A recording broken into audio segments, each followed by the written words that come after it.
أعوذ بالله من الشيطان الرجيم.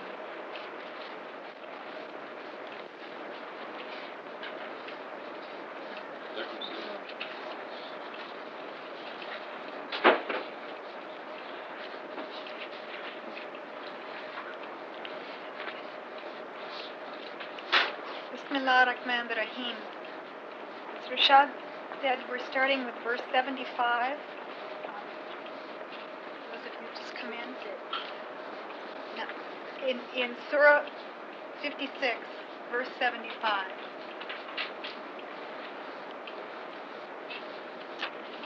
The Honorable Quran.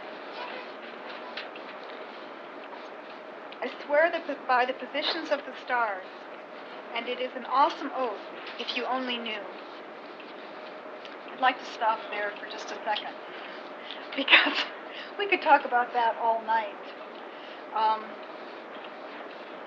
We know now, though it was not known 1400 years ago, how awesome an oath this truly is.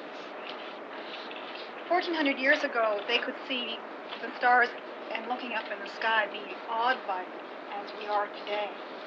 But for us, having the knowledge that we have, we know that what you can see in the night sky is just the minutest fraction of the stars there. I'd like to read just a little bit of passage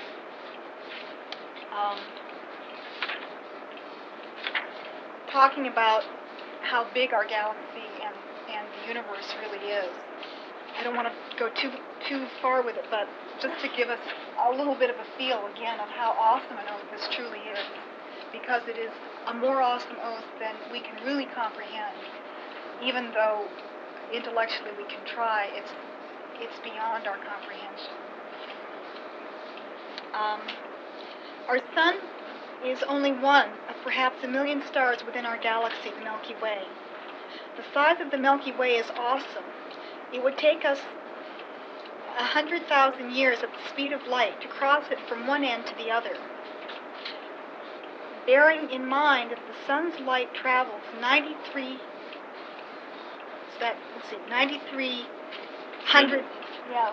million miles in 4 minutes, we can appreciate the vastness of the Milky Way. It's 100,000 light years across. From the outer limit of our galaxy, how significant is the planet Earth of the solar system? Our next door neighbor galaxy, the closest galaxy to our Milky Way, is 2 million light years away. These are all established scientific facts that a civilized and highly educated generation is fortunate to know. If we go to the center of our neighbor galaxy, can we visualize the planet Earth of the Milky Way galaxy? How significant is it at that distance?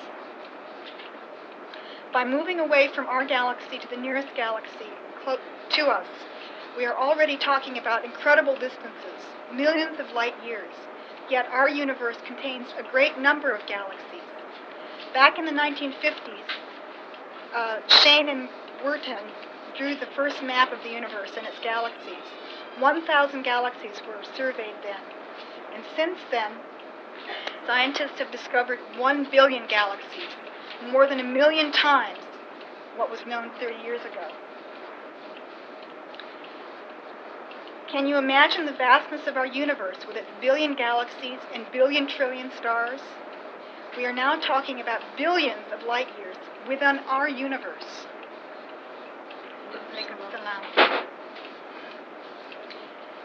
Have you lost track of our planet Earth? How significant is our planet Earth?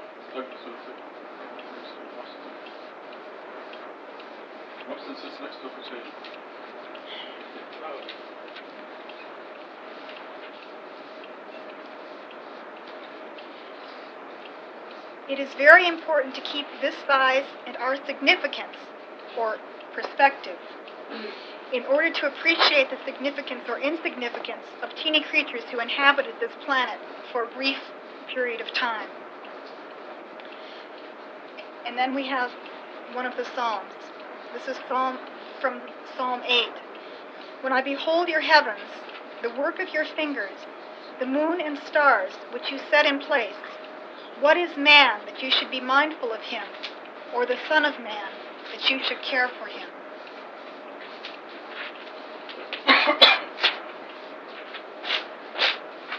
And yet we get up in the morning and we think, we're so important. This is truly an awesome oath. And God is swearing, I swear by the position of the stars, and it is an awesome oath if you only knew. This is an honorable Quran in a perfectly preserved book. None can touch it except the righteous. It is a revelation from the Lord of the universe. We have in our hands the only thing that we need. God has blessed us with this incredible blessing. This is our roadmap back to God. And we know that it is an honorable Quran, and it has been perfectly preserved. We in this mosque know that better than any people on earth. We've been incredibly blessed. The miracles continue to come, flooding us, absolutely flooding us, showing in no uncertain terms that this book is perfectly preserved, and that not only is it perfectly preserved, but it is so incredibly coded that there is no way that any human being could have even approached to the slightest degree approached writing even one surah. It's beyond awesome, truly, for me. And we know now also that none can touch it except the righteous. What does that mean? I mean, that doesn't mean physically touch it, but it means that no one can get from this Quran unless they are righteous, unless they are truly seeking God. And beyond that, and more importantly for us at this point, we know that no one could discover this miracle without being righteous. There is no way. This miracle is as awesome as anything we can imagine. God has already sworn by the position of the stars that this Quran is honorable and it is perfectly preserved. And that it's overwhelming. It's absolutely overwhelming. So we know, first of all, we know that this Quran has been preserved, but we also are given very clearly the strongest of proofs that the discoverer of this code is indeed righteous, which is something that, of course, we will all hear otherwise, because that's the way Satan works. That's the way we all get entrapped. But we know very clearly that the miracle and the revelation itself had to have come from God. There is no way. There's no way we could have made it up, or it could have been tricked from God. That anyone could have tricked God to discover the miracle any more than they could have tricked God to be the prophet to whom the revelation is given.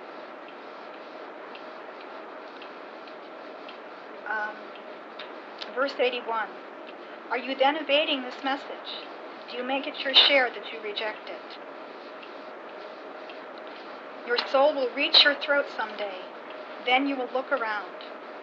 We are closer to it, your throat, than you are, but you cannot see. If you do have any power, you should reclaim your soul if you are truthful. Look at how many people are fighting this miracle.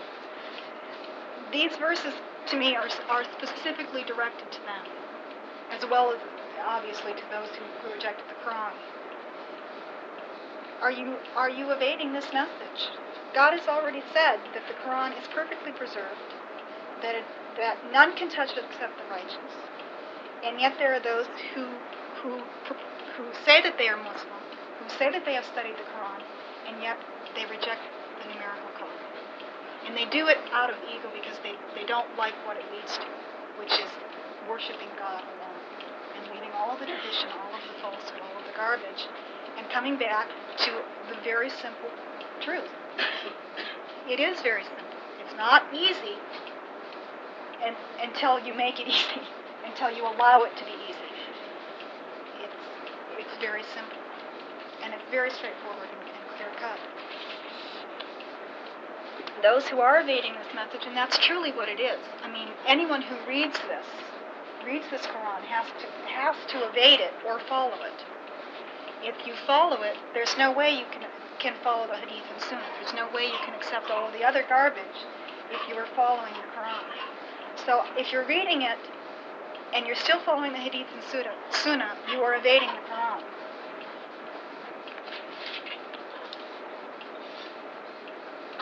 Do you make it your share that you reject it? Well, it takes a lot of work, I think, on some level, not to accept the truth. You have to work at rejecting the truth, and I think that when you tend to do that, or when you do that, then you become a fanatic about it. And I think that's a lot of what we're seeing. And it's very clear from the next verses that none of us control our lives. None of us can stop death when it comes. God is closer to us than our jugular vein. He stands between us and our hearts. We know that God is in control of the minutest detail in the universe. He controls every atom, every subatomic particle within our body, within the rest of the universe. That power is so awesome and so incomprehensible to us that it's probably easier for most people to ignore it because it's too scary to realize that there is a power that is that great.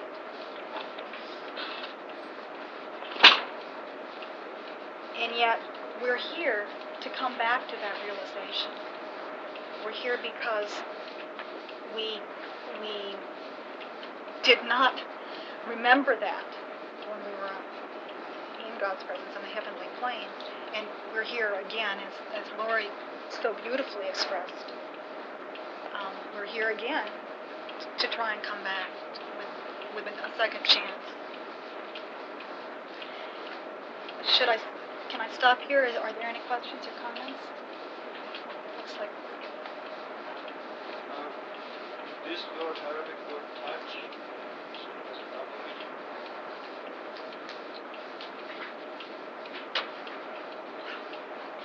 Oh, I'm sorry, I don't know when the Arabic has a double meaning. I'm not sure. Oh, let's just read the footnote. I'm sorry. Thank you. Excuse me. The footnote. The Quran is by no means a regular book. Only the sincere seekers of the truth will be allowed to understand it. See 4144. The insincere will be prevented from acquiring any knowledge from the Quran. In fact, those who are prevented by God from learning the Quran claim that this verse means that no one can physically touch the Quran unless he satisfies certain ablution requirements. Obviously, this distortion is a clever satanic plot to prevent people from studying God's message to them. Our salvation is in reading, studying, and heeding the Quran. It's not really touch. The English word, the Arabic word does not mean touch in English. I will have to find another word. But still in English, you can say that means that nobody can derive anything out of the Quran unless they're sincere. But in Arabic the word is yamas, and it is different from yalmas. Yalmas is the physical touch. But yamas is touch in this meaning that they cannot derive, understand anything from it unless they're sincere. Because your teacher is God. When you read this book, you're directly being taught by God. As we read in Surah 55. Not a regular book. This is why you read it over and over 1,000 times, and you still find new things every time. Unlike a novel, you read a novel and that's it, you throw it away, you don't want to see it again. So, because every time you look at it, God gives you new information. This is, in verse 77, the Quran in Arabic is described as Kareem. In other places, it's called Quran Azim. And in Surah 50 is described as Quran Majid, glorious, Azim, great, Kareem, honorable. So these are actually attributes of God Himself. This is awesome to describe the Quran with the same names of God. Azim, Majid, Kareem. It tells you how great this book is. Your salvation is in this book. And we're really fortunate to be studying it every week. Having the Quran to study. Hopefully you're reading it every day. At least one verse every day. Make it a duty upon yourself. Because it's a tremendous blessing. None can touch it except the righteous. And we have an international observation to prove this in the miracle of Quran that is coming out of this month. That it is a miracle that is like the Quran, ranges from the very simple to the very complex. Yet nobody was allowed to make any discovery in this miracle except those who are connected with us, connected with believers, only believers who believe like we do. They believe in worshiping God alone and upholding the word of God alone. Just look at the people who made discoveries. I want to pass this around. Let's do it very fast. Just take one and pass it on to the next one. This is a summary of the miracle in one page. And when you look on the back, under other features of the miracle, you see that the first verse is 19 letters. The number of surahs is 114, 19 times 6. Is this simple enough? The first verse is 19 letters. The number of surahs is a multiple of 19. Very simple. The first revelation was 19 words. The last revelation, 19 words. These are famous first revelation and famous last revelation. And these are very simple. They don't require a computer. But not a single person outside the fold of believers was allowed to touch it. It's a monopoly. You look at the people who made the major discoveries, Abdullah, Mahmoud, Ihsan, Lisa, many others, Firuz, Ismail. These are the people that we know. And they're all Gatud. They're all people who firmly believe like we do. And for a long time I was surprised. Why doesn't anybody else find these things, you know? Because I needed some support. It's very simple. When you look at the back, you see how simple it is. From the missing Bismillah to the extra Bismillah 19 surahs. Is this difficult? I mean, the consistency and repetition of the number 19 is so simple. Yet, nobody, there are a billion Muslims in the world, but none of them was allowed to find these very simple facts unless they upheld the Quran alone. If they believed in Hadith and Sunnah and they mentioned other names in their prayer, they are not permitted to touch it. This is verse 77. By the way, on the front you see a very complex miracle. In the circle, it's no longer the biggest number in the world because this is already obsolete. Abdullah on his birthday yesterday made it obsolete. In this circle, the number begins with the first verse in the Quran, 1. So if you look on the left, there is an asterisk on the left side of the circle. And you see, right, we start by 1, 2, 3, 4, 5, 6, 7. These are the verses of the first surah. 7 verses. Followed by the total number of verses in the surah, which is 7. And then you move on to the next surah, 1, 2, 3, 4, 5, 6, all the way to 286, the number of verses in surah 2. Then you put the total number of verses in surah 2, 286. And you do this all the way to the end of the Quran. When you get to the end of the Quran, if you look on the right side, you see this big arrow that says total number of verses in the Quran. You put that. Now you have a very long number that is, I like it in the metric system, it's 1 kilometer long. And it consists of 12,696 digits. And it is a multiple of 19. If you go on, if you see now, if you look on the right side of the circle, in the middle of it, with the big arrow that says total number of verses in the Quran. After the asterisk comes the total number of verses in the first surah, which is 7. And next to it, the 7 verses, 1, 2, 3, 4, 5, 6, 7. Then you put the total number of verses in surah number 2, and so on. So what we're doing in the lower half is we are reversing the position of the total number of verses. Instead of putting it at the end of every surah, we're putting it at the beginning of every surah. And brothers and sisters, the number is divisible when you go to the end. So now, this is a circle. When you connect the two numbers, you have what was, until yesterday, the day before yesterday, the longest number in the world, 25,388 digits. And that's a multiple of 19. Now, what Abdullah did to make this number obsolete, he added the number of every surah. Okay, let's go now to the asterisk on the left side of the circle. It begins with the numbers of the verses of the first surah, 1, 2, 3, 4, 5, 6, 7. Followed by the total number of verses in this surah, which is 7. Now, between the two sevens there, he put the number of the surah, 1.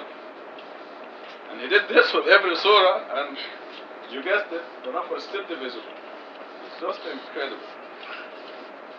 And there is more. If you put the number of the surah at the beginning, or at the end, or in the middle, it's still divisible. So this will be, in the Ramadan issue, of the Muslim perspective, you're going to get more details. So now, I don't know how many digits there are from the first surah to the last surah. The numbers, 1, 2, 3, 4, did you count the digits?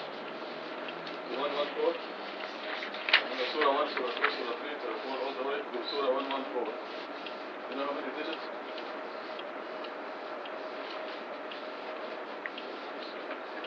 474. You add that? If you put 1 and 2 and 3 and 114, it's divisible. It's not mathematical. Yeah, because you put it next to each other, you're not adding. Just putting them. Okay, there's a by the way miracle. You know, 1, 2, 3, 4. All the way to the end of the Quran, 1, 1, 4. And you put the digits next to each other. 474 digits, and it's a multiple of 19. So you put that, you add this to this number, which is 25,696. You add 474. Now you have the biggest number in the world. And it is out of this Quran. 2, 4, 25, 388 plus 4, 7. So it's about 25,800 numbers, digits. So even if you put the And that is divisible. If you put the surah at the beginning or at the end or in the middle, it's still In the middle, meaning between the last verse and the total number of verses. If you look on the left side of the circle, you see the asterisk, and above it you see the number of verses in Surah Al-Fatiha number 1, 1, 2, 3, 4, 5, 6, 7, followed by the total number of verses in the Surah, which is another 7. So if you put the one between the two sevens that you see there, that's the number of the Surah, yes. and you do this in all the surahs, it's divisible. If you move the number of the surah, put it at the beginning. So you have 1, 1, 2, 3, 4, 5, 6, 7, 7. That's divisible. And if you put the total number of verses at the beginning, so you have 1, 7, 1, 2, 3, 4, 5, 6, 7, you still have a divisible number. So it sounds like almost a physical impossibility, but it locks every verse. Somebody called today and said, how do you know it's only the 2 verses in Surah 9? You notice that Surah 9 is mentioned here. If you look at the upper right corner of the circle, it says total number of verses in Surah 9. You have to use 127. And this fellow was calling from Louisville, Kentucky, and he said, how do you know it's only the 2 verses of Surah 9 that violate the code? So I told him, because every single verse, what we see here is every single verse in the Quran is authenticated as divine from God. Every single one, except these 2. So it is fitting to mention why God swears by the position of the stars that this is a Quran Kareem. By the way, Al-Quran Al-Kareem has a numerical value that's 684 and up with 19. The numerical value of this, the official name of the Quran, Al-Quran Al-Kareem. Just to change the subject, make it a little bit lighter. Do you know how they count the stars? I'm sure some of you do, but anyway, they go out in the night and take a picture of the sky. Just take a picture, they put it in a computer, and they count. The computer will count the number of the stars in that area, in that picture, and there's a formula that tells you what the circumference from the inside of a circle is, and then you can tell from this picture how many are in the whole circumference of the whole sky. And you do this 100 times, and then you take the average of the 100 times, and you have exactly, almost exactly, the number of stars, 1 billion trillion of them. And these are the ones that we see. Because if our sun is in the next galaxy, we will not be able to see it, because it is one of the dim stars. What we're seeing are only the bright stars. This is how we counted them. I swear by the positions of the stars. Because they are in perfect positioning, perfect orbits. They don't crash into one another.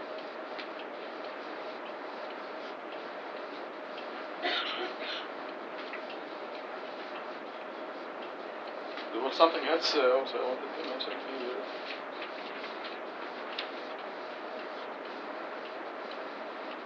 I think this is it. Are there any questions? Yeah. Question, I'm not sure. If you have two numbers, both are multiple of each, then next to each other, you positive negative, still they give. Mm-hmm. Yes. So the pieces are multiple of each, and 2 gets negative 1. Yeah. Between the pieces together, it gets negative. Right. Yeah, we have two halves that are divisible by 19. So what I'm doing here is just linking them into a circle. The upper half is a lot of 19, and you have the total number of verses at the end of each surah. The lower half is a lot of 19, and connecting them has nothing to do with anything. But in the lower half, you have the number of verses at the beginning of every surah. If you look on the right side of the circle, look at the right side of the circle at the big arrow that says total number of verses in the Quran. Below that, you see Surah Al-Fatiha with the total number of verses, which is 7 at the beginning, not at the end. So you have 7, 1, 2, 3, 4, 5, 6, 7. And instead of 1, 2, 3, 4, 5, 6, 7, 7. Both of them are independently divisible by 19. And I just put them next to each other.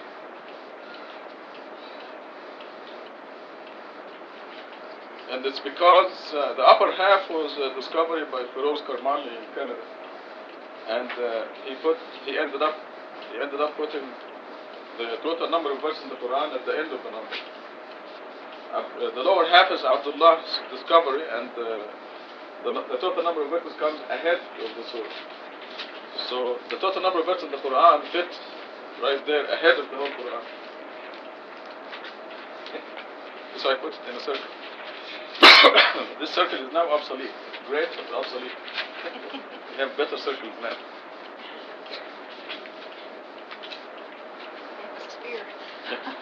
Yeah. Any other questions? Okay, back to Lisa and verse number what? Verse number 88. Thereafter, if he is one close to me, then happiness, flowers, and gardens of bliss. And if he belongs with those on the right, then peace to you from those on the right. But if he is one of the rejectors, the strayers, then the abode of retribution and burning hell. This is the inevitable truth.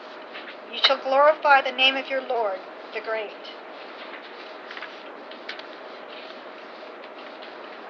Verse 88 and 89, actually all of these verses refer back to the beginning verses of this Quran, of this Surah, where it talks about the high heaven, the lower heaven, and hell. And we see again in 88 how beautiful the highest heaven is. We know, of course, that these are all allegorical descriptions, that God uses allegory because there's no way that we, in our present states, can even begin to understand really what is in store for us. But we know from the allegory of the highest heaven that it is truly bliss, and that it is wonderful beyond our dreams. God says that anything we wish for, those who are in the highest heaven, inshallah, will be there. Anything they wish for, and even more. So God's grace is even greater than anything we can comprehend or desire, wish for. And then those on the right, those in the lower heaven, for them also, it's incredibly beautiful. and it's peace. Peace to you from those on the right. An incredible, incredible triumph to be among those on the right. But if he is one of the rejectors, the strayers, then the retribution and burning hell.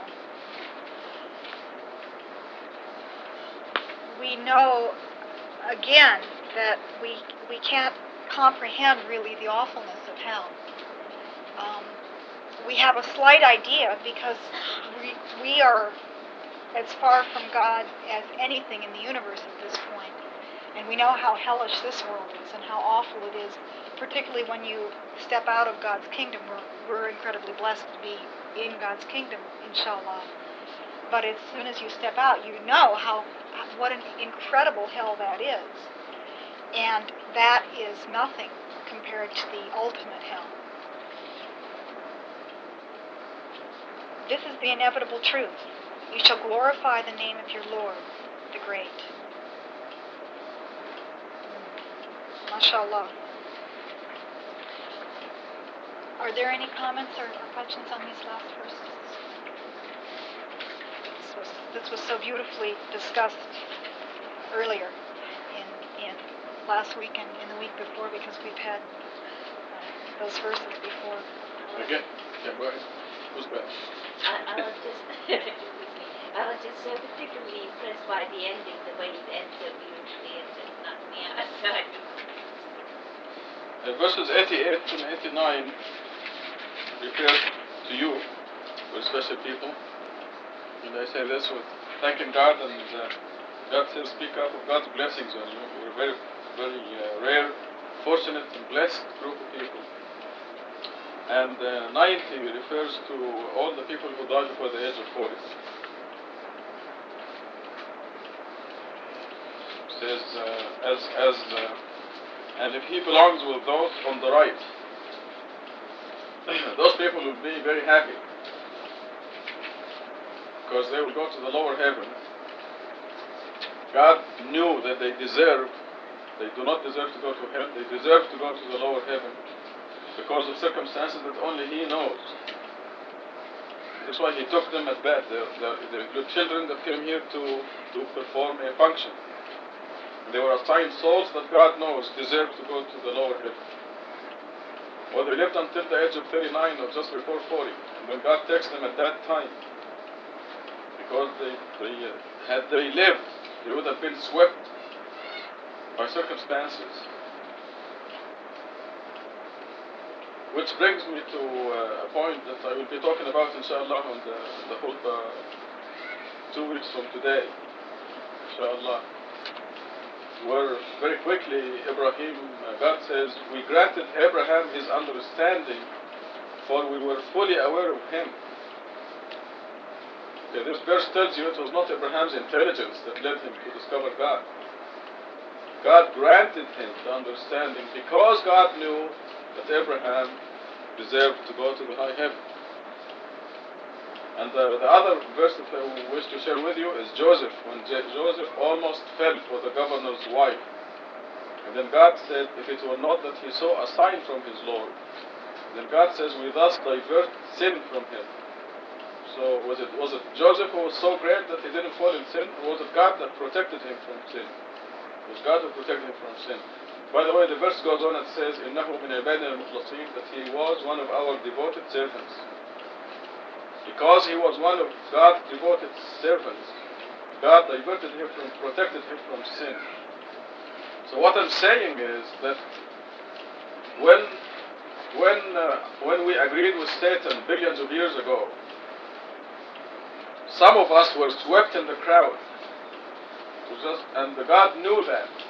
This is what God meant when he said to the angels. The angels said, put them all in hell. And God said, I know what you do not know.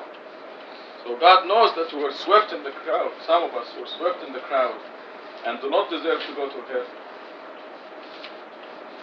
This is why God granted Abraham his understanding. God granted you the portion to come across the true message, worshiping him alone and upholding his word alone. It's not because you're clever or because I'm smart. It's because a obviously God knew that some of us were swept in the crowd somehow, and we agreed with Satan. And we deserved the chance to come here to be redeemed. So the people who are taken, like Martin Luther King, taken only a few months before his birthday, Malcolm X being taken 2 months before his birthday, his 40th birthday, and all the other signs that we have seen. In fact, if you look at verse 41, where you're holding the book now, you see in 41 is the beginning of hell. So those who didn't make the decision, if you look at the previous surah, verse 41, we know from this circle here that these numbers of verses are divinely designed for a reason, and we have all these mathematical proofs. Once you get into the age of 41, you better be worshiping God alone. Yeah, just a second. I don't want to forget what I'm saying. So, had God left Martin Luther King to live beyond the age of 40, he would have been swept. That's the word that brought me to the khutbah 2 weeks from now. He would have been swept by his environment and his circumstances into maybe mentioning Jesus and things like that to go along. He was a pastor in a church, I think. But in his heart, and even vocally, he never said anything about Jesus. Not that I heard of. In his vast amount of recordings, he always talked about God. So that's why God chose to take him at that time, to protect him from going beyond to this number 41 and be swept by his environment and his circumstances into Christianity. So he will be like we see here on verse 90. If he belongs with those on the right, then peace to you from those on the right. And you can be sure that God's justice put these people exactly in the right place. He deserves to be in the lower heaven. When Satan made that blasphemy billions of years ago, there were degrees of convictions among us. That go from the jinns who completely agreed with Satan to the majority of humans who were wishy-washy, to some who were swept in the crowd. And hopefully that's us. So now Kathy has a question.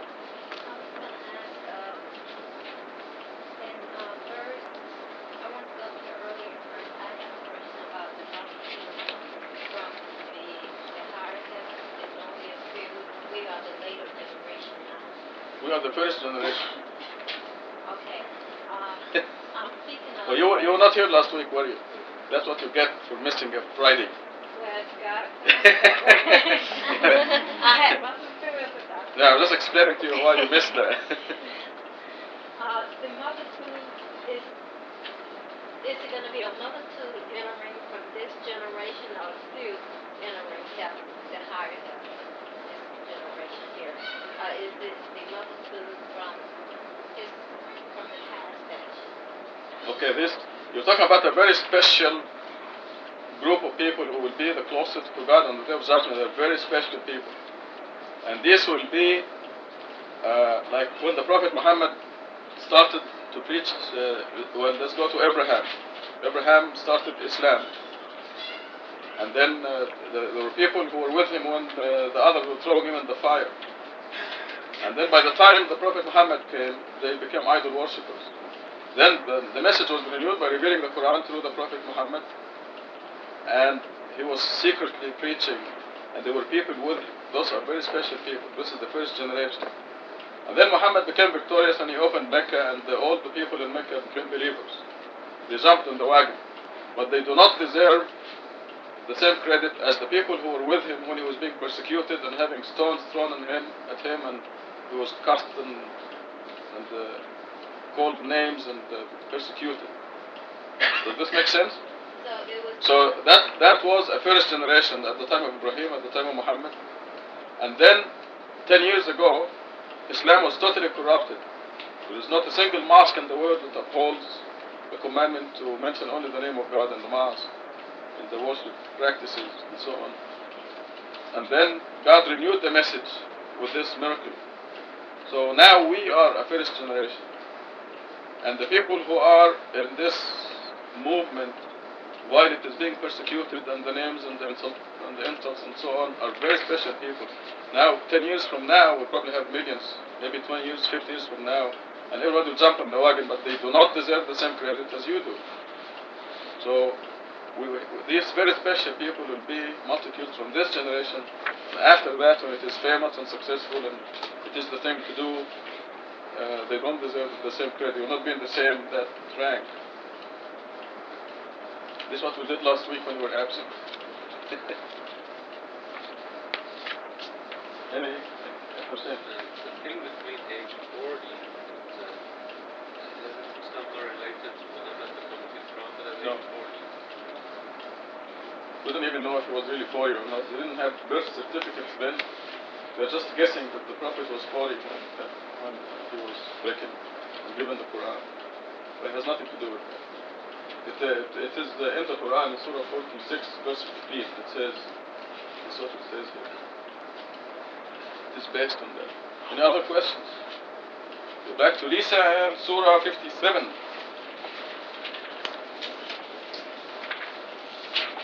Bismillah ar-Rahman ar-Rahim. In the name of God, most gracious, most merciful. Glorifying God is everything in the heavens and the earth. He is the Almighty, most wise. Everything glorifies God, whether willingly or unwillingly, because God controls every minute atom and subatomic particle in the universe. So physically, everything glorifies God. And everything glorifies God mentally, except the human beings, who are absolute idiots. We're the only ones who chose, who accepted the freedom of choice. And so even our bodies glorify God, but unless we make the conscious choice of worshiping God alone and accepting and realizing His awesome omnipotence and all of His incredible qualities, our minds do not glorify God. But to Him belongs the dominion of the heavens and the earth. He controls life and death. He is omnipotent. And yet there are those of us who do not glorify Him. He is the first and the last, the outermost and innermost. He is fully aware of all things. He is the one who created the heavens and the earth in 6 days, then assumed all authority.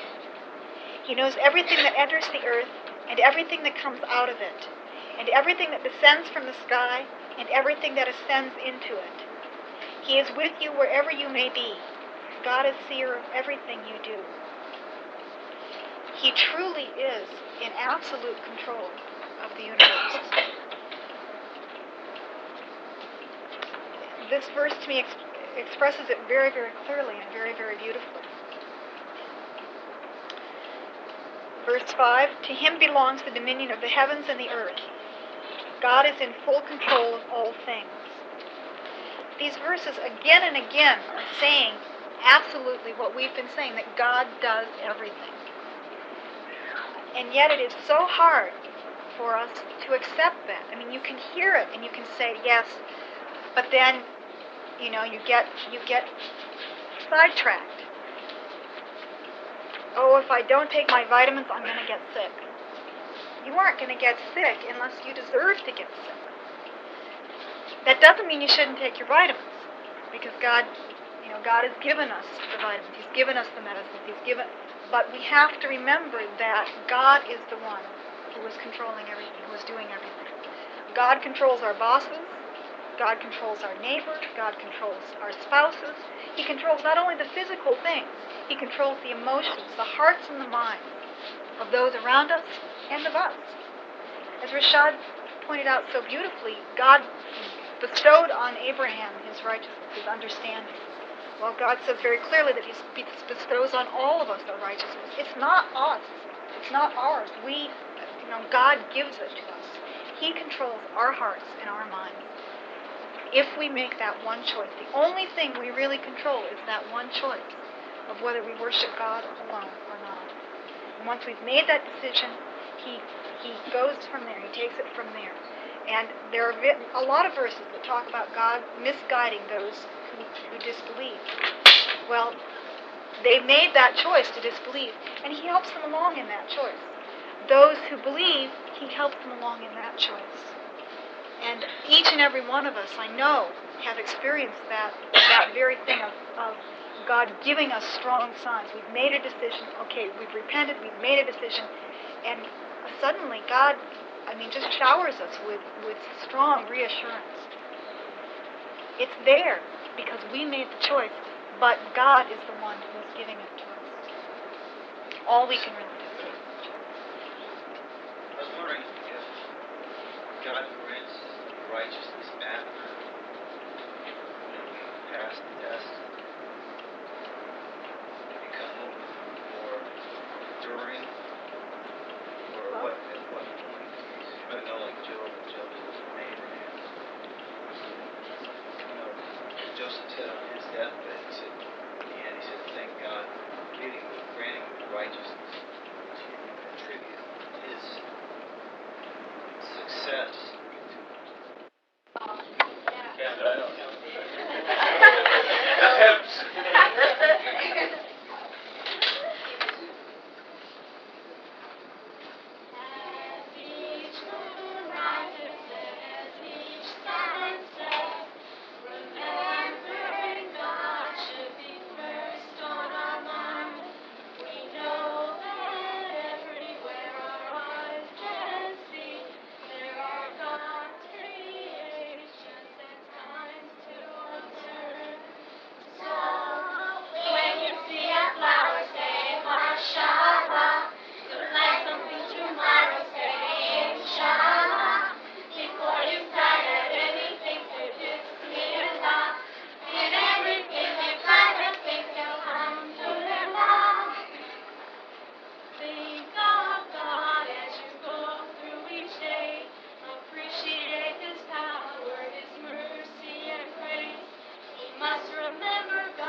say Masha Allah.